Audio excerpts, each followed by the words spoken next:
Welcome to the end of 2020. We did it. God. Woo!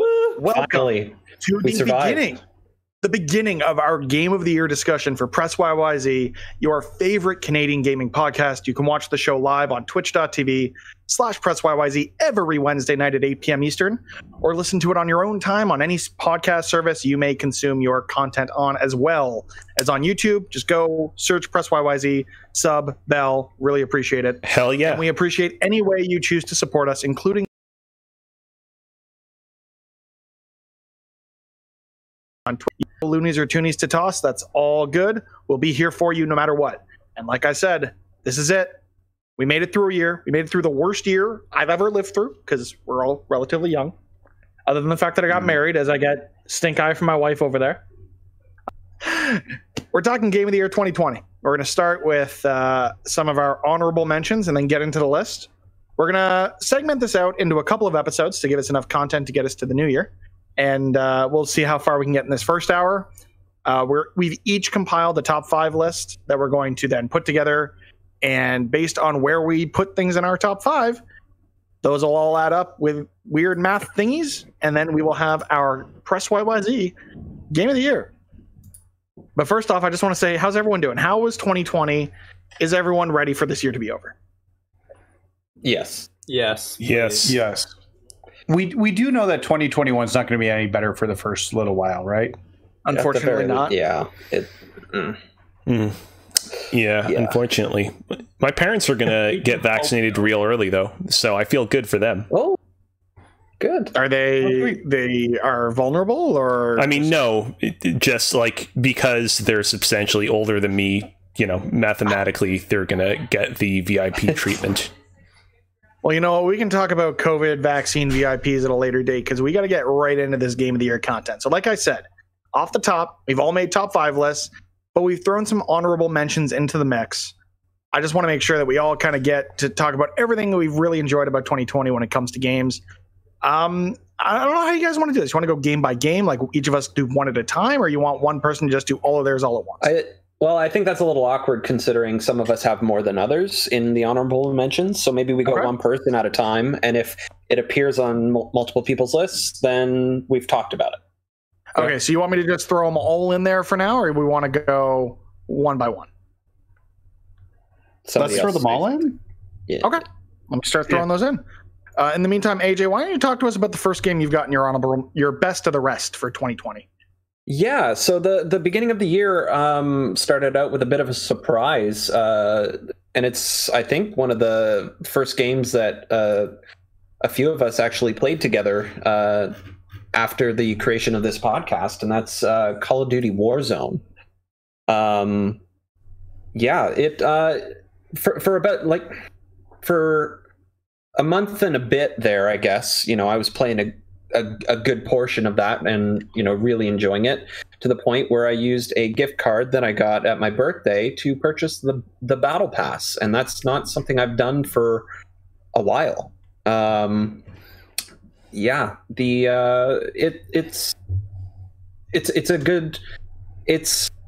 the improvement Call of Duty needed, for sure. And seeing it, they didn't abandon it this year with the new Call of Duty game that came out, is good to see, and they're continuing on with it rather than trying to reinvent the wheel year after year. So yeah, it's one I spent some time in this year, and I kind of would have liked to have put more time into it, but battle royales just don't do it for me for whatever reason. I don't know what it is. That's fair. Even after all your Apex Legends wins on that one stream we did. Yeah, that whole one stream you forced me and Alex through, where we got that one win where I got 0 damage. I don't know. You sounded willing. Yeah, 0 damage. You avoided all damage, Mitch. Yeah, and you were, you know what? You were great. People shot at you, so me and Cozy could kill them. It was great. Basically, I was your meat kill. All right, strategy. AJ, you threw a ton of stuff in here for honorable mentions. Why don't you give us a couple more, and then we'll move on to someone else? Yeah, sure. Okay, so Gears Tactics came out this year, and it didn't quite hold my attention to see it through to the end, and I didn't necessarily think it was revolutionary enough to make it onto my top 5, but I definitely did enjoy the time that I spent with it. Gears is kind of like perfectly made with its stop and pop shooting action to be an XCOM clone. From what I understand, like the rest of the game that I didn't play necessarily, it while it was Well, it is pretty good. There's just not a lot of it necessarily, and you end up resorting back to the same unintended tactics over and over again.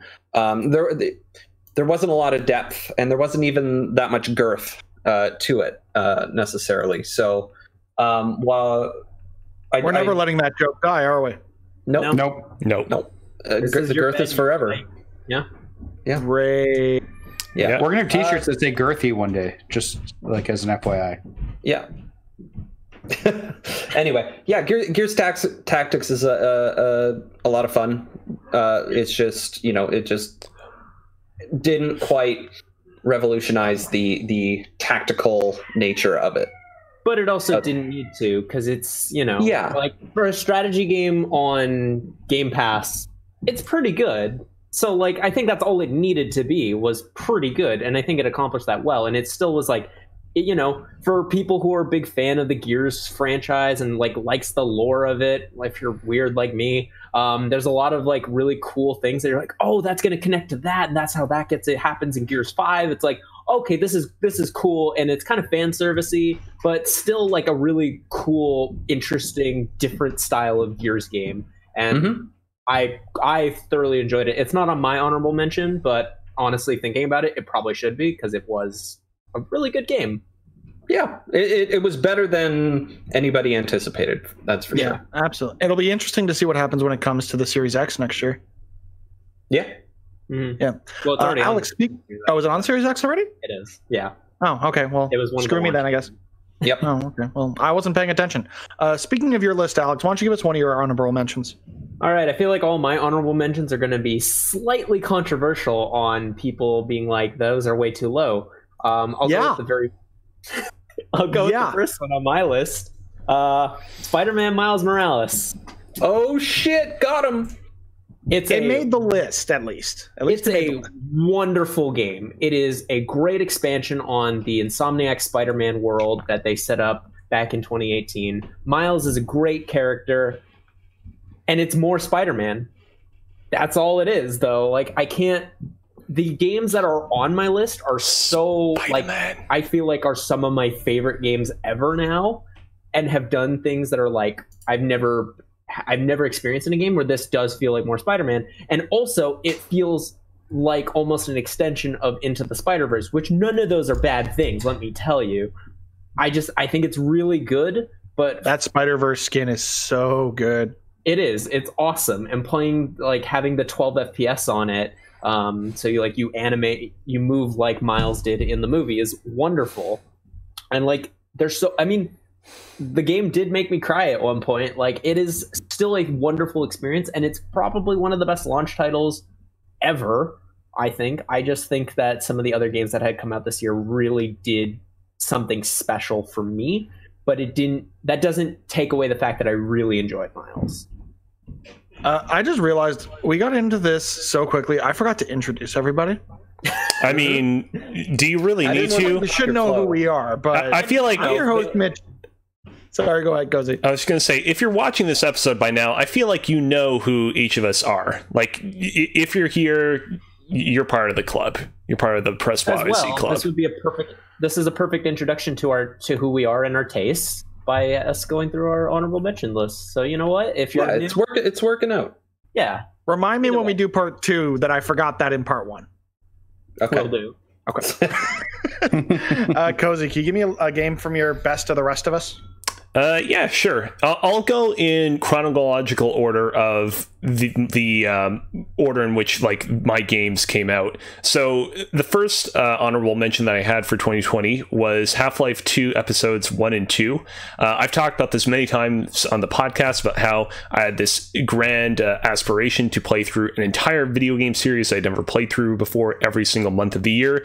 In January, that series was Half-Life. After getting through the entirety of the Half-Life series, I was like, I don't think I need to keep doing this each and every month. That was pretty tiring.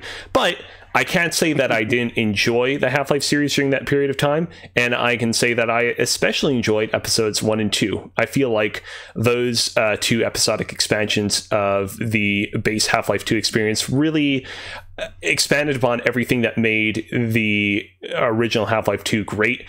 They, made Alex, ALYX, a much more kind of prominent part of the experience, and I think featured, like, playing through those games, it's like I can totally see where experiences like Uncharted Drake's Fortune and Uncharted 2 Among Thieves sort of came out of this sort of like conversational two buddies going on an adventure throughout uncharted territory, talking amongst themselves, exchanging banter and really kind of making you grow to love them as much as you grow to love the puzzles and firefights that you take them through. No, the funny thing is I'm looking at the best of the rest that we've all brought, and I'm already seeing a trend to Cozy's where we all put games from this year for the most part. And then there's Cozy. I definitely didn't. Yeah. For the most part. Oh, no, yours is about 50-50, actually. Either way, it's going to be interesting to see what happens when we get into those top five. I'm going to quickly talk about one of mine, and that's actually one I put a bunch of time into today because I haven't put nearly enough time into it this year, and it's a travesty and should have made my top five had I put more time into it, and that's Hades. Bastard. Hades, how dare you? Again, it's just the case of this came out at a terrible time. I mean, an amazing time because it came out the week I got married, but just a terrible time for me to sit down and play video games. So it kind of got put in the backlog, and I picked it up again today. I'm just like, oh, this is really good. This is really, really, really good. The roguelite mechanics of it continually just trying to improve your character and the different pickups you get as you go through each run of the game. It's so well executed. I love it. I need to play more of it. All right, AJ, you have way too many, so we're going back to you for another one. Sorry, Nathan. That's fine. I only got a few. Yeah. Sure. Speaking of tactics, Empire of Sin came out recently, and I've played a little bit more of it, but then I got distracted by Cyberpunk when that came out. But it also feels like another good one of those. What I found with it, though, for me, is I'm not entirely sure. So I like the tactical nature of like the fighting and whatnot, of hiding behind cover and choosing your actions and stuff, very mild D&D like stuff in that regard. What I don't necessarily care for is the everything outside of that, like with, say, XCOM, where you have to build your base up and you have to kind of strategize, what tech do you want to build, and you don't necessarily know what each thing does and whatnot. I kind of felt the same way with Empire of Sin, in that you're a gangster and you're running around Chicago basically, and you got to try and take over these other buildings, and then you got to kind of micromanage those buildings and make sure they're staffed with the right people, and you have to kind of staff them with the right people, and you have to make sure that if another rival gang or whatever comes in to tries to take it over, that you can stop it. It's a lot of distraction from the part I actually enjoy of the tactic like strategy games. So that's just me. Yeah. Nathan, I've kept you waiting. Please regale us. Something you've got here, because they're both great, apparently. So I'll just start off with the one I had no idea about till I got a review code for it. And when I got the review code, I was like, really? But it's called Pixel Puzzle Makeout League. And that name completely turned me off until I started playing it. And then I realized it's a brilliant pixel cross game that's a superhero sci-fi dating sim with a narrative that doesn't quite hit Undertale levels, but yet has this super strong narrative throughout it, and really ties at the end what I didn't know how it was going to do it, and nailed the landing better than I've seen any game all year. That's so. I mean, with how you've spoken about this game all year, I'm not surprised it's here. I'm just surprised that they came up with a name like that and thought it would sell well. Yeah, that's the biggest disappointing part. I'm sure nobody's like, with the amount of love and effort that was put into it. I'm sure it has not sold well because it's a terrible name. Yeah. I'm curious for Cozy to eventually get to play it and hear his thoughts on it. Like, I'll probably finally get around to playing it tomorrow, which for those of you who are watching this out of time, out of place, is going to be December 22nd. This will be dated by the time we get back to you guys live, because we are pre-recording these Game of the Year episodes too. Yeah, but by the time that you get back to watching an episode of us doing this live, I'll have like entirely beaten it and platinumed it. Actually, it's on the Switch, so I can't platinum it, but you get the idea. I wish there was a platinum. It's all Cozy's going to talk about when we come back in the new year. Like, legitimately, if I love this game, this is going to be the kind of game where I will play to completion on the Switch, and then I'll just play to completion again on the PS5. So get that platinum. Hell yeah. Speaking of platinums, the first platinum I got on the PS5 makes my honorable mentions, and that's Astro's Playroom, because oh my god, is that little tech demo that could really, really good on the PS5. They've built a really well-rounded, like, display piece to what this new technology can really do, and I loved it. And I'm kind of disappointed it was what it was. I wish we could get more of that, really a fully fleshed out Astro game with all of these mechanics built into it. I hope it's something that Japan Studio and Sony Interactive are going to look into, because of how well received Astro's Playroom has been. It's something I did not want to stop playing, and only stopped because I got that platinum trophy. Nathan, Cozy, I know you've played it. I think Alex has played it as well. Any thoughts there on Astro, or do we want to save it for the top 5 in case it's in there? Yeah, I'll save my thoughts pending. Okay. I thought it was, a wonderful little tech demo, like you said. I thought it was a great showcase of what the DualSense could, in a perfect world, what it could do.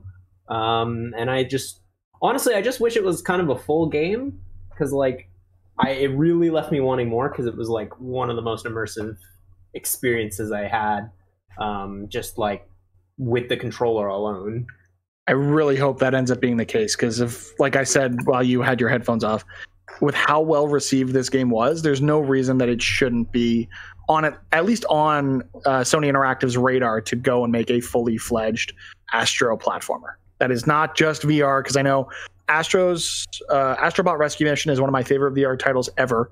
I still have to finish it, but it was phenomenal, and I'm glad everyone now is getting to appreciate what Nathan, you played it, right? Yeah. So something that we I don't. Cozy, did you play Astro? Yeah. Oh yeah. Astrobot Rescue Mission. Oh, VR one. Shit. Sorry, this is the problem, is that the names of the 3 Astro games are all super similar to each other. No. Astro's Playroom, because there was the Playroom, then there was Astrobot Rescue Mission, and then there was Astro's Playroom. Yeah. And it's like, you're just like mixing and matching letters and words here. Astrobots in it. The Playroom just is called the Playroom, even though it has Astrobots, but it's not Astrobot. Oh, okay. Like the one that's the hero. They're just, it has the bots, but then Astro is the hero of the. It's confusing, but yeah, no. Like, the VR game was really, really well done. Had a lot of these same sort of quirks of, if you're not looking in every nook and cranny, you're going to miss some surprise, some secret, some collectible. And I think Astro's Playroom did that very well. And I cannot wait to see this be fully fleshed out into a full 3D platformer. And at that point, could be a legitimate Game of the Year contender. Cozy? Can't disagree with that. Yeah. Give us your next best of the rest. Yeah. So let's talk about my second runner-up for 2020, and it is God of War 2018. So earlier today, some miscreant on Twitter said, hey, you know what? I think that God of War 2018 is severely overrated.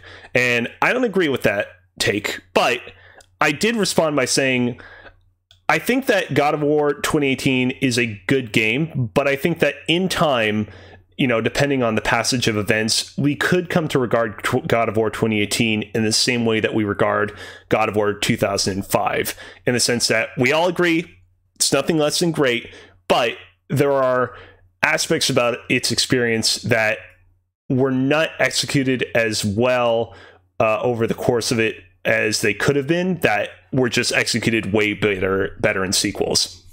I talked about when I played God of War 2018 on this podcast about how I wasn't a super huge fan of like the user interface, for example. I wasn't a super huge fan of how drawn out certain sequences were. And it's one of those things where I think God of War Ragnarok, or whatever it's going to be called, has the potential to, I think, do those aspects way better. And I think that if it does that, like, again, I think that we will look back on God of War 2018 as, don't get me wrong, still a great game, but a game where at the time we didn't realize, oh, you could actually improve on these things and you could actually do these things a little bit more on point. Yeah, no, I think it's 2020. I think that's definitely fair to say that they kind of went outside of their typical comfort zone and delivered something very unique, and hopefully they can do that again with the sequel as it comes. Speaking of a studio doing something different and unique, Alex, you want to give us your next best of the rest? Is this, I mean, controversial? It's definitely different. It's different in aesthetic and okay. My second game is Ghost of Tsushima. Just instead of beating around the bush, I might as well just say it, because I know that I'm going to get a lot of flack for this, because people really liked Ghost of Tsushima a lot. And I don't deny that it's not fantastic. It is a beautiful experience. It's a really zen experience. It's something that a lot of open world games tend to lack, of just like quiet and calm, and let you like think and enjoy the environments that these artists have taken a lot of time to craft. And I think it's a great open world, and especially comparing it to having been playing a lot of Assassin's Creed Valhalla, Ghost of Tsushima is infinitely, like, it is the Assassin's Creed of Japan, but also done really, really well. Yeah, this is the samurai Assassin's Creed game people have been wanting for years, but executed on a whole other level specific to this one platform, right? Yeah. For me personally, the reason why I don't think it hits the top 5, especially, I mean, besides the fact that there were other games that I enjoyed more. I just think that it really, and I think this is something that people really liked about it, it's really gamified in a lot of its mechanics and the way that it presents itself. It's not a shame that it is a game, and I think that is a good thing to a certain extent.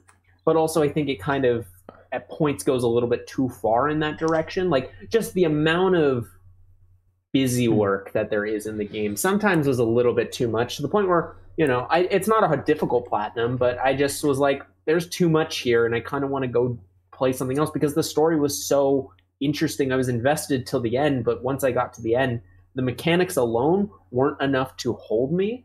And to be fair, I haven't played the multiplayer mode. Yeah, so maybe I'm going to make it a point to play that with you over the holidays, because I'll talk about it in a bit or on another episode, depending on how far we get tonight. Fair enough. Okay. Yeah, I think it's wonderful. All right, cool. AJ, you want to quickly give us the next couple on your list? Yeah, sure. So I'm going a little bit out of order in terms of what I wrote down, but a couple of old games that I played this year that I found a lot of comfort in, especially in times when we were all locked down and couldn't exactly do anything. Like right now, is what is about to happen. So those two games that I kind of picked back up and started playing again were both Minecraft and No Man's Sky. Now, Minecraft has been kind of quietly updating itself out of the public presence in some ways. Like the mainstream media has sort of like lost touch with Minecraft in general. But I definitely find a lot of comfort in just the not the in the survival creation aspect of it. It's actually one of the only game that I can actually listen to a podcast and actively play at the same time. Because I find any other game that somebody calls a podcast game, meaning that they can, they put a podcast on in the background while they do side missions or something. I find I'm not actually listening to the podcast, where in Minecraft, especially the way that I would build my own bases and stuff, it's almost like doing a set of chores. You harvest the crops that you planted. You're gonna, oh hey, you know what? Next time I'm gonna go dig out this other mine over here or something, or I'm gonna stack these blocks this way. It's just kind of like very cathartic tedium that allows my brain to multitask in some ways. And then the other one I mentioned, No Man's Sky, it released another big update this year, and it got me to put my PSVR headset back on, which was amazing. And then when I built my computer, I started a new save file there because it was on PC Game Pass, and played another 20 hours of it there. So yeah, there's definitely something comforting about those, and especially in a year where we couldn't exactly go anywhere. Some sort of like open world exploratory game like a Minecraft, or where there's something new around every corner, or like a No Man's Sky where you're like, you can literally get off this fucking planet and find something else to do somewhere else. It's actually very cathartic for me personally. So yeah, no, that makes sense. Something very cathartic to me this year was actually Fuser, when that came out from Harmonix. I didn't realize how much I missed rhythm games until I started playing Fuser, because just the ability to mix 4 tracks and create your own instrumental tracks, and like, there's so much to that game. It's just, it's comforting in a year where things have been kind of crazy to kind of come home to rhythm games where, funny enough, my old screen name on like PSN and all that stuff originated from Guitar Hero, and I've since updated that to match all my other branding, but like, rhythm games really do hold a special place for me. So this was kind of like comfort food in a year where comfort food was very important to me. Nathan, you want to tell us about the second game you've brought to us on this Best of the Rest of Us? Yeah, Devolver Digital had a pretty solid year this year with some hits. Right now, I've got 2 of my one on my main list, but I want to talk about Carrion right now, because I think Carrion's one of those underrated gems which I don't think got enough play this year. It was available on Switch, and I believe came free to Game Pass. Is that correct? It is in game. I played it on Game Pass for PC, and I cannot agree with you anymore. This game was so good. Yeah, it's a Metroidvania in like the loosest way a Metroidvania can be, because while it plays like one, there's no there's very few collectibles. There's a few hidden around, but it's not like I've played with other games like Axiom Verge or like legit Metroids or Castlevanias where there's stuff hidden all over the place.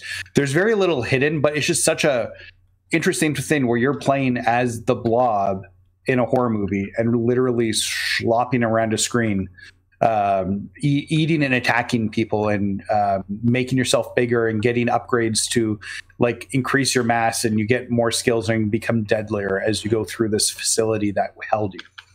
So I just think it was a special little game. It doesn't take long to beat. I want to say like 5 hours maybe. Yeah, I think I did it over 2 streams at twitch.tv/Mr. Mitch George. So the biggest issue is it never had a map, but for me it felt pretty linear. And that's why I don't think it's a huge Metroidvania. You can go back for this stuff. You don't need to go back for it, but it pretty much follows one straight path throughout the game. It doesn't give you a lot of hint as to what to do, though. So like, I did find myself getting lost a couple of times, but that was more so me just taking a break and coming back and be like, what was I doing again? And if there had been some sort of objective or map markers or something, that would have, for me, put it over the top. But I know that may not be the case for everybody. Yeah. But I think it's a pretty cool game. I know Mitch, you played it. Alex, you played it too, right? Mm-hmm. Yeah, I played it and I thoroughly did enjoy it. I didn't finish it just because I got distracted by the time that it came out. But yeah, like I got pretty close, and just every time you got a new upgrade, they always let you, like, whenever you got a new upgrade, a new way of destroying people, they always give you like a bunch of like the random scientists that can't fight back, and really lets you, like, it's a really great power fantasy game in like the best sense of the word. All right, we're running a little long in here, so Alex, I want to need a few words on your last game. Then Cozy, you and me will go together, and then we'll wrap it up with AJ and then move on to the top 5. So, Alex, please go ahead. Mitch, you mentioned comfort food. There's nothing more comforting than Call of Duty because it's always there. And Call of Duty Black Ops Cold War, dumb name, is a wonderful first-person shooter. Like, when it comes to having a brand new next-generation piece of hardware, I tend to find that racing games and first-person shooters are the absolute best showcase of that hardware. And I think Call of Duty Black Ops Cold War was kind of that itch that I needed to scratch. And it's awesome. I really have a special place in my heart for the Black Ops games, specifically the first 2. And this one really does do justice by the first game. It does really cool things that I've never seen in a Call of Duty game before. Like, some of the mission structures are very, like, just interesting and cool. My like biggest ones are, there's one that feels like it's straight out of an arcade game, and there's one that is basically the Stanley Parable but in Call of Duty. It's awesome, and I just think that, like, I don't think if you're only playing it for the single player, it's definitely not worth buying. But if you are even remotely interested in the multiplayer, the zombies is incredible. Like, it's Call of Duty, but it feels like almost a return to form for Call of Duty. I know that's what kind of Modern Warfare was last year, but this is also just like, I feel like this is even more so, which is how fast the gunplay is. And it's Call of Duty, but that's not a bad thing. Yep. Moving on with no transition. Cozy, you and I have the only overlap on the best of the rest of us list. Yes. And that's a little ditty called Bugsnax. Please go ahead. I mean, yeah, we talked a lot about this leading up to this episode. Bugsnax is a great time. I think Young Horses has really proven itself as a developer worthy of recognition, and also a developer that's capable of just, balancing a lot of different styles of games. What's impressive about Bugsnax is not only is it a, great little puzzle game in the style of experiences like Pokemon Snap, but it's also a great pseudo Persona game in the sense that you have a kind of wide cast of incredibly memorable characters that you're getting to know over time and really become familiar. And I'm looking for, I was about to say indoctrinated to, but I don't really know if that's the right word. You really become enamored. There we go. Mitch, thank you so much. I got you. Enamored. I'm good with words. And yeah, the thing that prevents Bugsnax from being in my top 5 is that there are a few moments in the experience where I'm like, I just wish this game had a bit of a bigger budget. I just wish that maybe a little bit of extra time was spent kind of polishing this one aspect so it didn't remind me of some of the worst boss battles in Super Mario Sunshine. But otherwise, great game. Yep.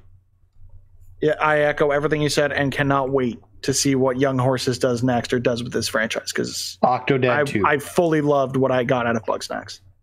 All right, AJ, let's wrap it up with a game we've been talking about for most of this year. Yeah, well, a game that I've been talking about for most of this year. We had a guest on. We've been talking about it a lot.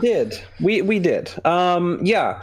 So if you're new to the podcast, I have a personal friend who, I grew up with, and he makes video games now as a grown-up. And he just recently released now a little game called Airborne Kingdom with him and his band of game developers that he rescued from Visceral Games when just before that collapsed. So Airborne Kingdom is a bit of a interesting take on a city builder. And I put it in my honorable mentions mostly because I've played a good chunk of it like before it came out, and I have the personal friend aspect of it, but I also didn't necessarily feel comfortable ranking something that I am kind of so closely tied to. It's only been out a week? It's only been out a week at this point, like the 1.0 release of it, but mostly the ethics of hey, this is one of the best. Like, I think it, if I sack some more, nepotism, basically. Yeah, I didn't exactly want to go down that road necessarily. So I think it deserves an honorable mention from me for sure. I will say briefly, for anyone who's listening to this near when it goes up, the game is on sale on the Epic Game Store. There's a launch discount. Plus, right now with Epic's holiday sale, you get coupons for every purchase, which is kind of crazy. Mm-hmm. So it is Epic Game Store exclusive on the PC. I went out, I did buy it myself. I look forward to putting in some time with it over the holiday break and coming back with thoughts on it in the new year. Yeah. But I think with that, we can wrap up the best of the rest of us and move right into this top 5. Cool. So Nathan, sweet. I know we didn't give you enough love, or I mean, I guess you just didn't bring enough games to that last bit. So let's let you go first and talk all about your number 5 pick, Sackboy: A Big Adventure. Yeah, Sackboy: A Big Adventure. I really liked it. We just talked about it recently on the podcast. I'm close to 100%ing all the single player content with the exception of one jerk level thing that I've got to do, which I don't know if I'm going to be able to do it or not. But it's just a really fun 3D platformer in the veins of Mario 3D World, but I actually think is better than Mario 3D World. It's fun to play, unique levels. I love the design. I've always loved Little Big Planet. My concern was I did not love Little Big Planet 3 as much, which Sumo Digital made, the same company that made this. So that's kind of what worried me about Sackboy when it was initially announced. But they really took their own, made it their own, this game. None of the bugs that were present in Little Big Planet 3, and there were a bunch of them, are here. At the same time, too, they removed all the creative level stuff. So it's all very... streamlined? Yeah, streamlined, just easy to play, fun to play, great story. Like really unique level design. The music levels are amazing. They've got licensed music tracks throughout the game, and they kind of go with the levels. So like different music beats will pop up at certain points as you play through the levels. The first one you encounter in the first area is Uptown Funk by Bruno Mars and Mark Ronson. Is that right? Ronson, yeah. Yeah. So yeah, I know it's really solid. A great little platformer, and I think it's of the PlayStation 5 launch games, I think they had a really stellar launch with their exclusive titles, and I think this just builds that case for it. Cool. Yeah, so that'll put Sackboy at number 5. And Nathan, it's number 1 on our list. What? Oh, wow. Yeah, because the list is going to automatically generate as we add more games to it. So it'll undoubtedly get pushed down because I think you're the only one of us to have played it. But at least for now, Nathan, Sackboy is our game of the year. Oh, wow. Well, you know what? We should just stop right now. Yeah. Podcast over. Cozy, you want to give us number 5? Yeah, sure. Let's go ahead and do that. My number 5 is Astro's Playroom. This is a game we've already talked about a little bit beforehand.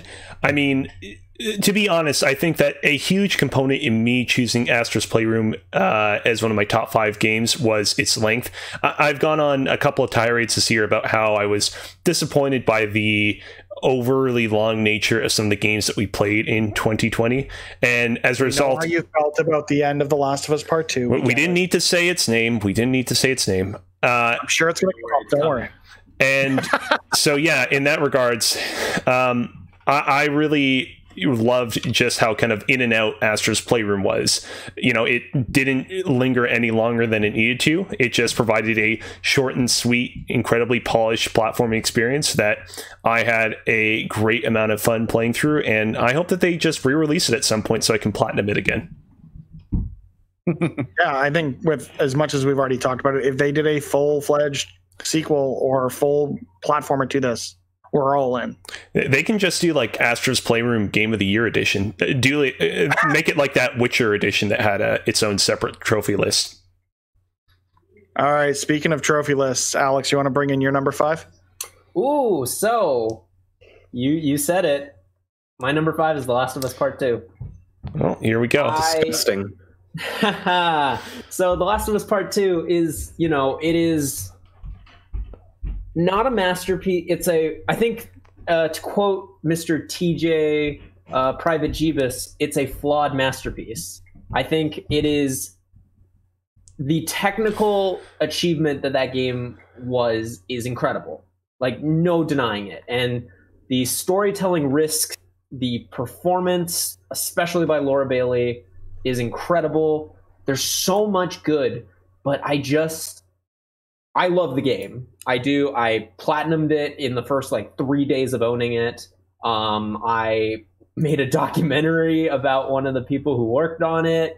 Like, this game has affected me on so many different levels on all aspects of my life.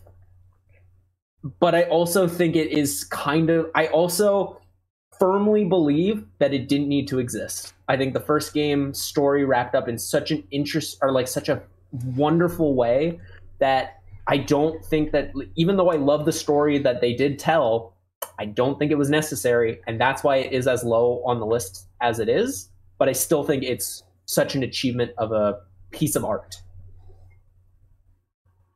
All right, AJ, we've talked about your number 5 a bit at length, but I want you to go a little more in depth as to why Bugsnax isn't at number 5 on your list of games of the year. Yeah. So I don't know. Maybe part of it for me, because I technically had to pay for it, where you guys got it with PlayStation Plus, because I do not have a PS5 yet. I bought it on the Epic Game Store on my PC.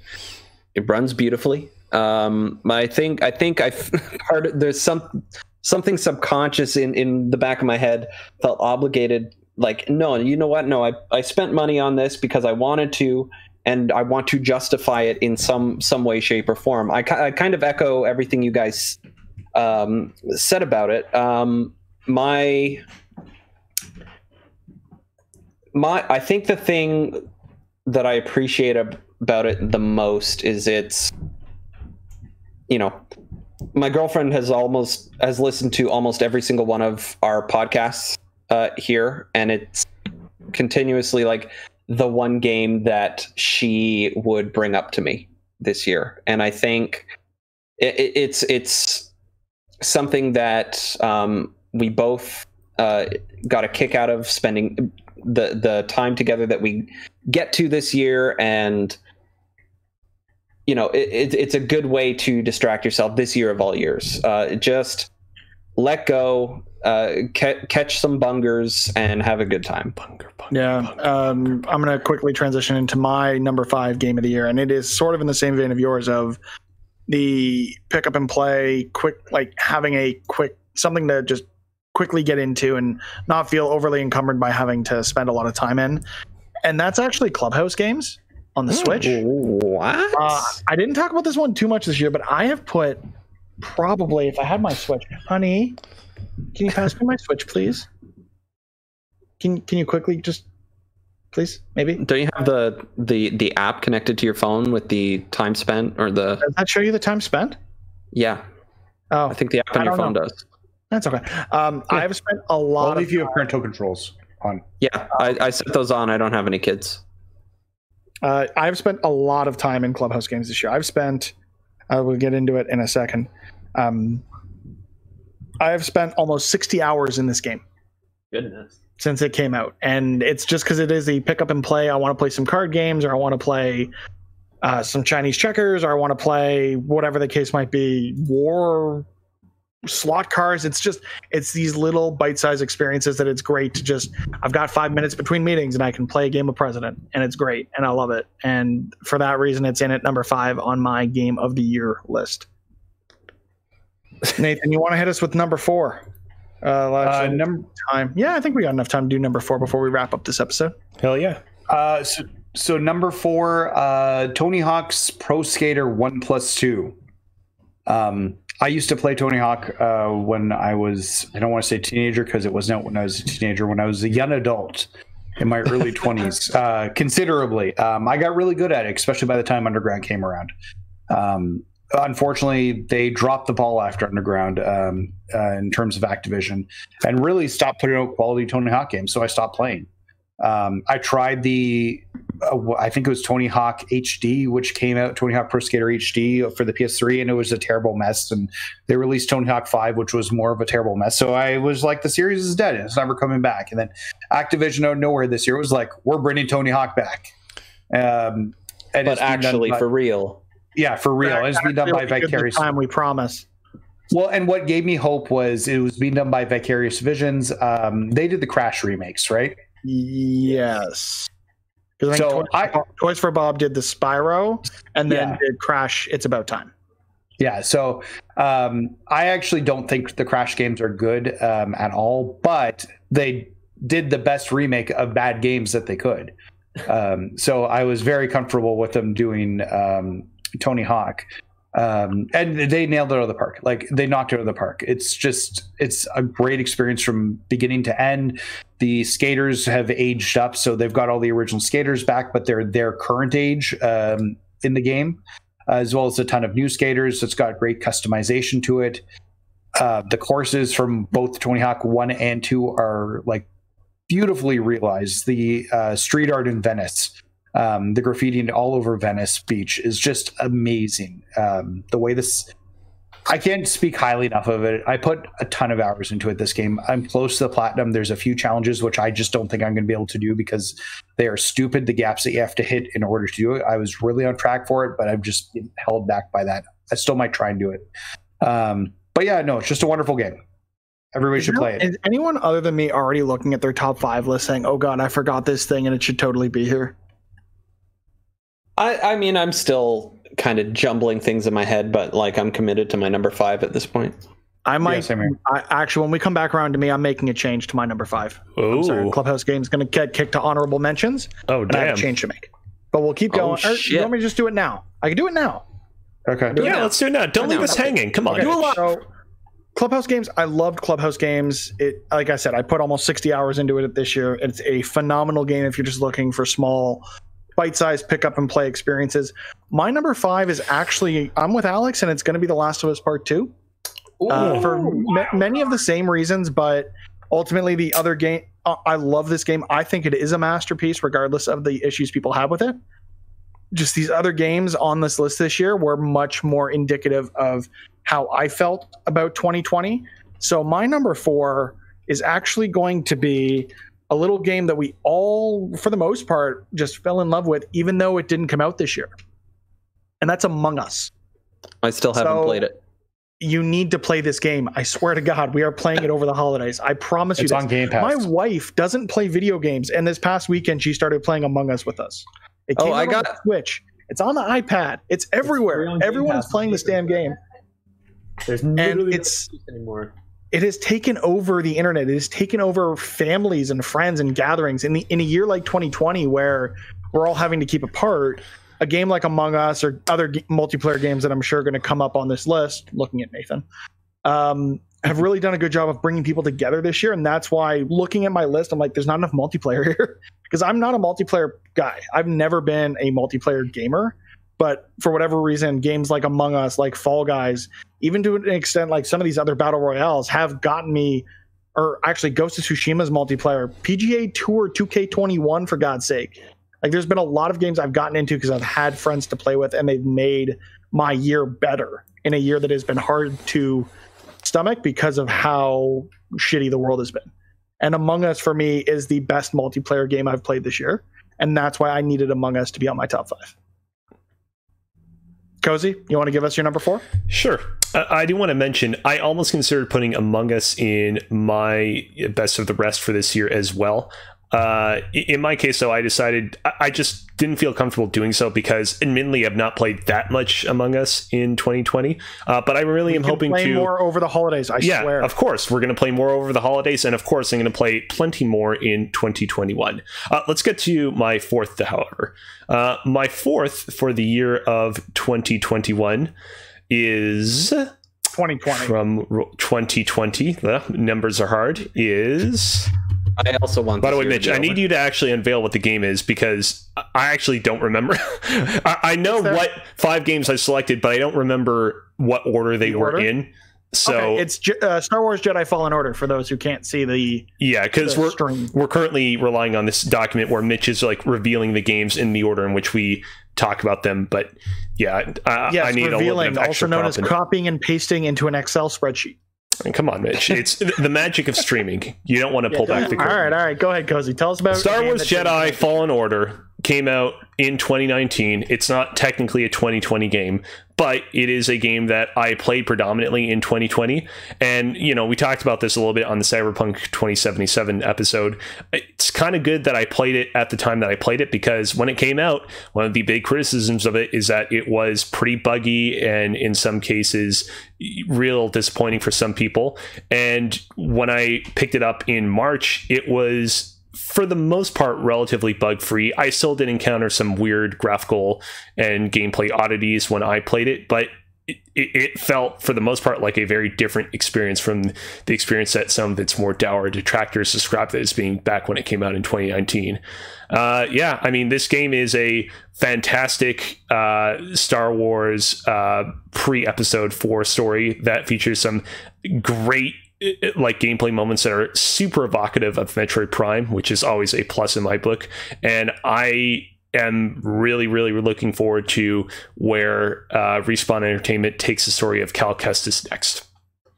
Man, I'm so excited for him to show up in The Mandalorian. Honestly, I don't think that's a bad call. The actor could be aged up. It could work. Yeah. We'll see. We'll find out. But hold on. I know we're pressed for time. I just want to ask Time Zero very quickly. Did you play any more of this game since we last spoke about it? You know what? I'm just gonna jump in here and say I need to pull a Mitch and remove Bugsnax and swap it for and swap my number 5 place for Jedi Fallen Order, because what? You know, I didn't think too much of it until you said it. Like, I remember. So I got it on Stadia, and I was playing it on Stadia, and I was enjoying it, and then I forget what got in the way. Was it Cyberpunk? Probably. It was probably Cyberpunk. Yeah. I think I just wanted to play Cyberpunk at the time. But you know what? Yeah, I think it deserves to be on my top 5 more than Bugsnax does. Wow. I echoed the things that you said. I think it's very good. It's you know, I had to bump the difficulty down, and I'm enjoying it more the little bit I played. I was playing on hard instead of normal, whatever the difference is. But yeah, I'm enjoying it more now than I was, and it's I'm glad to hear that. We are running close to what we said as a limit for ourselves. So let's quickly, AJ, can you get to your number 4 for me, please? Yeah, I can. I'm going to put Animal Crossing at number 4. What? I know. The month and a half that we all played with our nips and communicated and everything was a quite a glorious time for this game. I fell off because I do not enjoy the daily check-in aspect of it, especially in, like, I never had a good vision of what I wanted my island to look at, and then I'd see other islands and get discouraged, and it's just like, you know what, I just got done with it, and I enjoyed my time with Animal Crossing. But I also can't deny that, especially this year, we needed Animal Crossing more than ever. Cannot agree with you more. I think Nathan, Alex, you guys can echo those sentiments as well. And I'm sure we're going to talk about this one in a bit with the 200, 300, 400 hours Nathan put into it. It's much higher than that, actually. I'm asking for my son to go get my Switch so I can clarify that number. I think we'll have time as we take a break between these shows for you to grab that number for us. All right, Alex, can you hit us with your number 4, and then we can wrap up this edition of Press YYZ. My number 4 is one that I know for sure I am the only one to have played, but I think it's the best VR game. Full stop. It's Half-Life Alyx. Half-Life Alyx it's a game that can only be made by a company that doesn't care about making money because they have an unlimited money-making machine with Steam. Like, this game is so in-depth with what you can interact with and how it tells its story in VR. It is a revolution for VR that I don't know if it can be replicated because other companies aren't Valve. Like, just Valve is incredible at what they do. They really are like the Pixar of video games used to be the Blizzard, like the company that will take as much time as they possibly want with it until it like they believe it is absolutely like this is the best possible version of this thing. And I think Half-Life Alyx is such a great expansion of the Half-Life world, and I really hope that whatever Valve does next with VR is in line with Half-Life Alyx, because it is it genuinely is a revolution. Man, can't speak. It's a revolution for VR that I really hope gets followed up. I know not many people can play it, and I really do hope that it comes to something like PSVR. If, like, say the PS5 I believe the PS5 would be capable of being able to run this game. So I really do hope that more people get a chance to play it, because I think it is just so incredible in its storytelling, especially in VR, that I think is just, it's uncontested. Great. I think we've gotten through the bulk of our lists, but I think we can save our top 3 picks for next week. So with that, thank you for tuning in to part 1 of Press YYZ's Game of the Year 2020 coverage. If you enjoyed what you heard, please be sure to check us out on Twitch, rate and review us on Apple Podcasts, click that subscribe button on YouTube, and follow us over on Twitter at Press YYZ, where we can keep you up to date with everything going on with the show. And of course, you can find the rest of us on social media as well. Alexander Kozina, where can people find you? You can find me on Twitter at Alex Kozina. Baby boy Alex Ballant, where are you? Find me on Instagram at blatantlyalex and Twitter blatantly_out. Nathan, where are you on the internet socials? Follow me at _NMAC on Twitter and Instagram. Finally, AJ Fraser. You can find me all over the internet at TimeZero, capital T, capital H. I'm everywhere. You can find me at Mr. Mitch George. And until next time, thanks for playing. Take care, guys. Whew.